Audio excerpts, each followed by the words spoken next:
Two brave souls safari through the jungles of Mascanoma to answer one of the most sought-out questions of our day.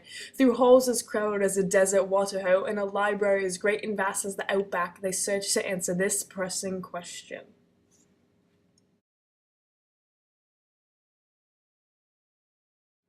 What is American about American literature? We're here in the center of the American Literature Library, where we've been giving a task from old Crocodile Man from up above, may you rest in peace, to find out what's American about American literature. Now, you may say that it's because they're all by American authors. That's true. But there's much more. Yes, works of American literature encompass three core values. These include love, overcoming hardship, and living life by your own rules.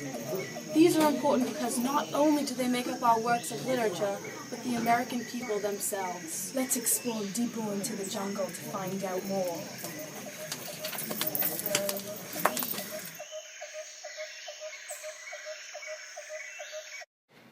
Oh look, here we have our first example of what's American about American literature.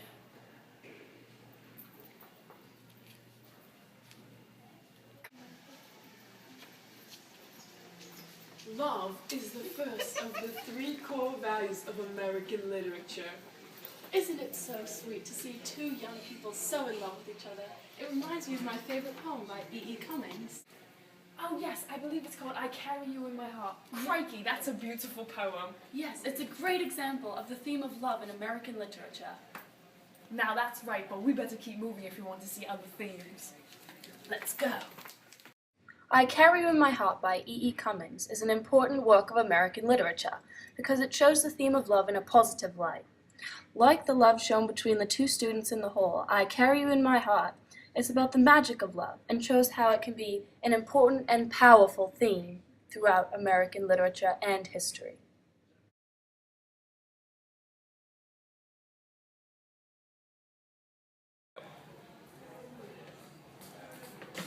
Kate, do you want to go out with me? No. It looks like we got a Jay Gatsby on our hands.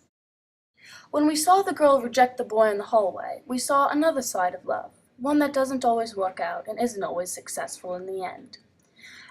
An example of this in American literature is seen in The Great Gatsby, a novel about a man named Jay Gatsby who falls in love with a girl named Daisy Buchanan. The problem is that she doesn't love him in return. She's already married, and they can't be together. This shows another side of love, one that is not happy and does not have a happy ending at all.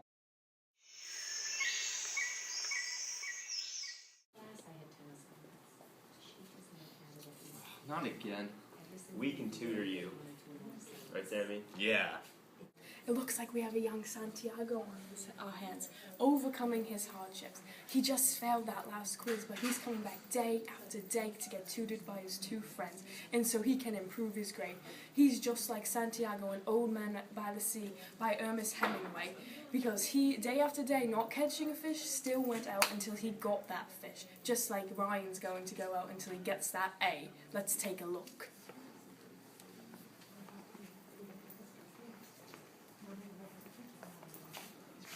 Thanks a lot, guys. This really helps. I have a test tomorrow, so hopefully I'll do better. Good luck, man. You got this. Yeah.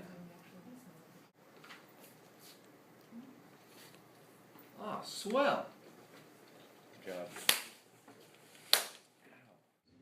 Another theme that is usually present in American literature is the theme of overcoming hardship to achieve success in your life. Ryan in the class worked very hard to bring his F up to an A. He worked hard, and in the end he succeeded. We also see this theme in American literature. One example of this is in The Old Man and the Sea by Ernest Hemingway. In this novel, a fisherman named Santiago goes fishing for 84 days straight and does not catch a fish. Finally, on the 85th day, he catches a fish and loses it. It's the ultimate tragedy and hardship, but in the end, he overcomes this tragedy because he does not give up and he continues to work his hardest. This is the ultimate hero and the ultimate way of overcoming hardship.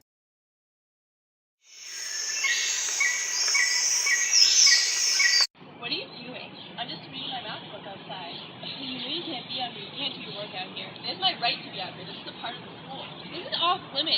Yeah, the teacher's gonna come out of here and they're gonna yell at you and you're gonna get in trouble and I'm gonna say I told you so and you're gonna cry.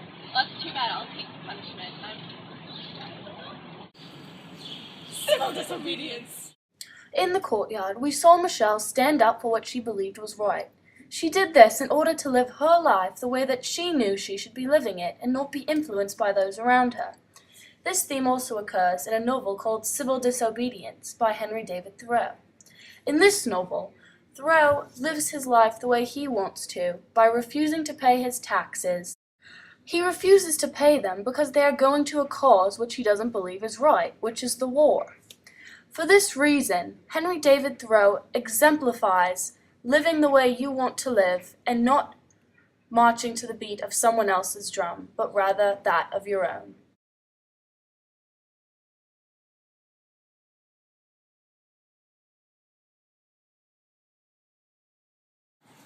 We're here at Walden Pond, where there is a man living in this house as a hermit. He is following the footsteps of Henry David Thoreau, isolating himself from the rest of society. Let's take a closer look.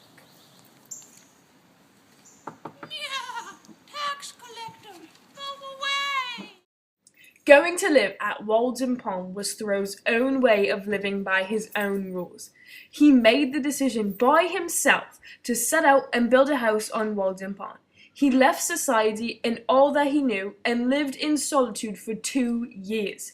There he found spirituality and inner peace. He learned more about life and himself in those 2 years than ever before.